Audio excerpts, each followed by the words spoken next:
আসসালামু আলাইকুম। আজকে একটা সস বানাচ্ছি। এটার নাম হলো ইয়েলো মাস্টার্ড সস। হেলদি একটা সস। আমি হলুদ সরিষা আছে, হলুদ সরিষা 2 মুঠো নিলাম এবং এটা 5-6 ঘন্টা ভিজিয়ে রাখলাম। ভিজিয়ে রাখার পরে একদম পাটাতে মিহি করে পিষিয়ে নিলাম। পিষে নেওয়ার পর পেস্টটার সাথে আমি 1 কাপ পানি মিক্স করলাম এবং লিকুইড করলাম। দেখুন একদম মিহি হয়েছে। সেখানে দিচ্ছি 1 চা চামচ লবণ, 1 চা চামচ চিনি এবং 2 চামচ রসুন পেস্টকে গুলে নিয়েছি পানি দিয়ে। ওই পানিটাই দিচ্ছি। আপনারা এখানে রসুনের গুঁড়াও দিতে পারেন, ড্রাই রসুনের গুঁড়া যেটা পাওয়া যায় ওটাও দিতে পারেন। আমি জাস্ট যাতে আঁশটা না যায় সেজন্য লিকুইড পানিটাই দিলাম।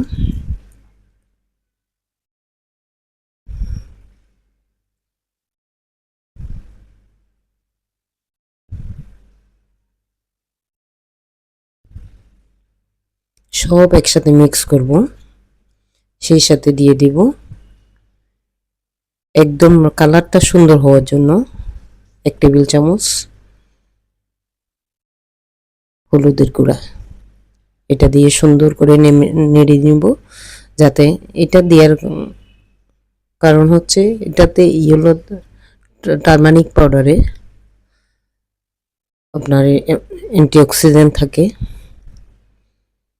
দিয়ে দিচ্ছি 1 কাপ হোয়াইট ভিনেগার। সবগুলো দিয়ে নেড়ে চেড়ে একদম মিডিয়াম আছে বসিয়ে আস্তে আস্তে নাড়তে থাকবো। আগুন বেশি দিলে পুড়ে যাবে, সেই জন্য মিডিয়াম আঁচেই রান্না করতে হবে, সসটা বানাতে হবে। নাড়তে নাড়তে যখন ঘন হয়ে আসবে কন্টিনিউ নাড়তে থাকবেন যাতে নিচে লেগে না যায়। আর কিছু লাগবে না। যখন একটু ঘন হয়ে আসবে তখন আপনি ফ্লেভারের জন্য তেজপাতা এবং দারচিনি দিতে পারেন। তেজপাতা এবং দারচিনি দিলে ফ্লেভারটা সুন্দর হয়। যখন একটু ঘন হয়ে আসবে তখন দিয়ে দিবেন তেজপাতা এবং দারচিনিটা।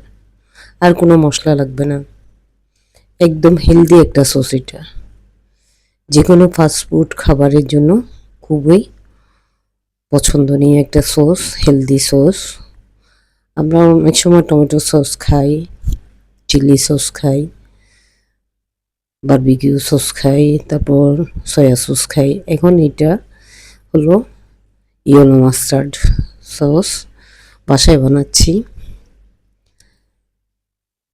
জাস্ট হেলদি খাবার খাওয়ার জন্যই আসলে এগুলো সব পাওয়া যায়, পাওয়া যায়, কিন্তু আমি বাইরে থেকে কিনে নেই, বাসায় বানাচ্ছি যাতে নিজে যত্ন করে বানালে এবং নিজের একটা আত্মবিশ্বাস থাকে জিনিসটা আমি বানিয়েছি, সেই জন্য এটা সুন্দর হেলদি হবে। সেই কারণে বাসায় তৈরি করলাম। দেখুন সসটা একদম ঘন হয়ে গিয়েছে। এটাকে বন্ধ করে দিয়ে এখন আমি ঠান্ডা হওয়ার পর বোতলে নিয়েছি। এখানে 250 ml হয়েছে। আমি যদি বাজার থেকে কিনতে যাই 170 ml 250 টাকা বলে। এখানে আমার অনলি 50 টাকা খরচ হয়েছে। সুন্দর একটা সস বানিয়ে ফেললাম এবং ভিডিওটা করলাম আপনাদের জন্য, শেয়ার করলাম। ভিডিওটা দেখবেন, আমার চ্যানেলটা সাবস্ক্রাইব করবেন।